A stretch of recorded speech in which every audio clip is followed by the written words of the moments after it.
Assalamualaikum pemirsa podcast radiomu. Kembali lagi bersama saya Kak Derajat yang akan memandu podcast selama beberapa menit ke depan. Pada kesempatan podcast kali ini tema pada hari ini yaitu perkembangan industri halal global. Dan pada kesempatan kali ini kita udah kedatangan Bunda Retri Kawati, bener Bun? Iya, insyaallah. Sebelum kita masuk ke sesi pertanyaan, kita sapa dulu Bunda. Assalamualaikum Bunda, gimana kabarnya? Waalaikumsalam warahmatullahi wabarakatuh. Alhamdulillah. Alhamdulillah baik ya Bunda. Insyaallah. Ya, untuk mempersingkat waktu, langsung saja kita ke sesi bertanya. Yang pertama nih Bun, sektor apa aja yang masuk dalam lingkup industri halal nih Bun? Oke, jadi ketika kita bicara tentang industri halal, maka kita akan ketemu dengan beberapa macam sektor ya. Yang pertama adalah sektor pangan, jelas ya, pangan halal. Kemudian ada sektor fashion ya, kemudian ada sektor pariwisata, ada sektor ketika kita bahas tentang kosmetik, obat-obatan, kemudian ada sektor media juga media halal juga ada, iya. Terus yang terakhir mungkin ada sektor sekarang yang mulai muncul adalah sektor energi terbarukan. Jadi itu kira-kira beberapa bidang yang masuk di ranah di industri halal seperti itu. Nah Bun, hal apa aja yang mempengaruhi perkembangan industri halal di dunia global ini Bun? Oke. Hari ini kita bicara tentang industri halal yang sekarang sudah industri global ya. Dulu kita taunya kalau industri halal itu ya hanya membahas tentang pangan gitu ya. Paling umum pangan bisa Bun. Betul. Dan yang lebih khususan lagi bahwa halal itu identik dengan Islam. Nah, maka kenapa sekarang ini industri halal itu juga lagi booming? Ternyata memang salah satu faktor yang paling banyak mendukung itu adalah pertumbuhan masyarakat muslim.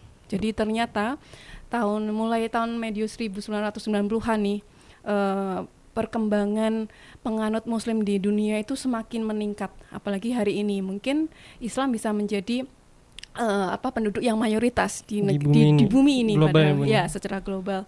Nah, secara pasar kalau kita bicara tentang industri maka kita akan bicara tentang pasar. Maka pasarnya muslim ini kan menjadi sesuatu yang sangat terbuka, sangat luas sekali. Nah, itu yang menjadi poin penting bahwa mengapa industri halal sekarang ini menjadi satu potensi besar di dunia global. Ya, tentu saja itu. Di dunia global ini karena perkembangan dari penduduk muslim. Betul. Apakah jika penduduk muslim ini tidak berkembang, dunia industri halal ini tidak berkembang seperti sekarang Bun?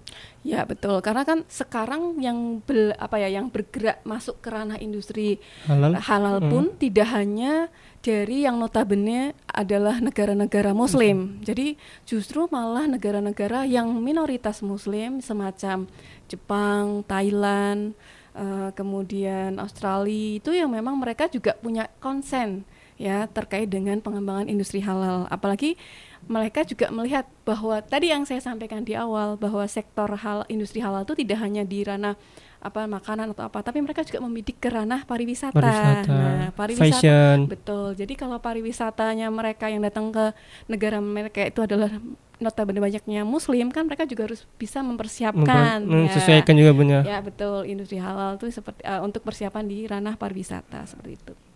Nah, pertanyaan selanjutnya nih Bun. Gimana, Mas? Posisi Indonesia terhadap halal industri itu di global gimana Bun? Oke. Hari ini di tahun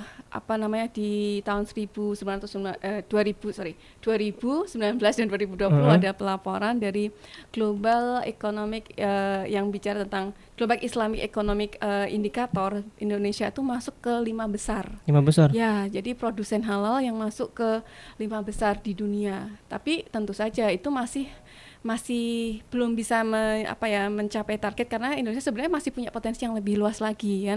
Kita tahu bahwa Indonesia adalah mayoritas adalah negara muslim. Nah, itu kenapa Indonesia itu bisa masuk di 5 besar itu Bun? Yang mempengaruhi itu apa Bun? Tentu saja kan kita tahu nih, kita punya resource yang sangat luas ya, sangat banyak, bahkan dari bahan bakunya. Kalau misalnya kita bicara tentang makanan ya, kita adalah negara yang punya resource entah itu bahan baku air makanan dan sumber daya alam yang sangat luas. Nah, ini yang punya potensi. Apalagi negara kita juga mayoritas juga muslim. Itu selain sebagai produsen, kita juga punya potensi sebagai marketnya atau konsumennya. Tapi mungkin hari ini kita masih tinggi di ranah sisi konsumennya. Nah, ini yang harus digerakkan. Dan alhamdulillah tuh sepertinya pemerintah juga support ini. Banyak sekali dukungan-dukungan yang sudah diberikan oleh pemerintah untuk menunjang peningkatan dari pengembangan industri halal ini. Berarti pemerintah cukup mendukung banyak untuk hal ini? Tentu. Bahkan pemerintah punya yang namanya master plan ya. Apa itu master plan? Master plan itu jadi kayak istilahnya rancangan untuk pengembangan sampai dengan tahun 2024 itu kayak gimana gitu pengembangan industri halal di Indonesia. Tentu saja di sektor-sektor yang Ibu tadi sebutkan tadi. Rencana-rencana buat ke depan berarti. Betul ya. Jadi ada perancangan di ranah halal foodnya seperti apa, di halal fashionnya seperti apa, halal pariwisatanya seperti apa dan sebagainya seperti itu. Nah, pertanyaan selanjutnya nih Bun. Hal apa aja yang telah dilakukan pemerintah dalam mendukung perkembangan ini? Tadi kan pemerintah udah mendukung ini Bun. Ya, tentu saja pemerintah sangat mendukung untuk istilahnya pengembangan kawasannya, misalkan kawasan untuk support di pengembangan industri halal, misalkan dari sisi pembiayaannya, kemudian dari sisi pemberdayaan di sektor produsennya, di UMKM-nya, bagaimana mensupport untuk pengembangan. Apalagi hari ini kan kita sudah masuk hampir di 2019 kan kita sudah ada pemberlakuan undang-undang penjaminan halal ya. Jadi sesuatu yang memang sudah menjadikan concern buat pemerintah untuk bisa menjamin semua produk yang dihasilkan oleh produsen di Indonesia itu untuk bisa menjadi atau menjamin produk-produk yang diberikan itu adalah produk yang halal. Apalagi yang masih di awal pencanangannya ini lebih ke halal food. Ya, jadi ada semacam kewajiban bagi produsen untuk bisa memberikan jaminan kepada konsumennya bahwa produk-produk yang mereka hasilkan itu adalah halal. Bahkan itu tidak hanya berlaku untuk produsen yang level menengah ke atas ya, tapi UMKM yang di pinggir jalan di kaki lima itu sebenarnya harus ke situ. Tapi kan itu sebuah PR ya. Kan tidak semua juga bisa langsung ke sana. Tapi insya Allah lah semua itu dibangun dari yang kecil-kecil dulu lah insya Allah. Nah itu gimana tuh Bun caranya pemerintah untuk menjangkau UMKM yang kecil-kecil itu yang kayak Bunda bilang tadi di pinggir jalan? Betul. Jadi memang dalam program ini pemerintah tidak bisa berjalan sendiri ya Kak. Jadi tetap saja harus ada kerjasama dari semua pihak.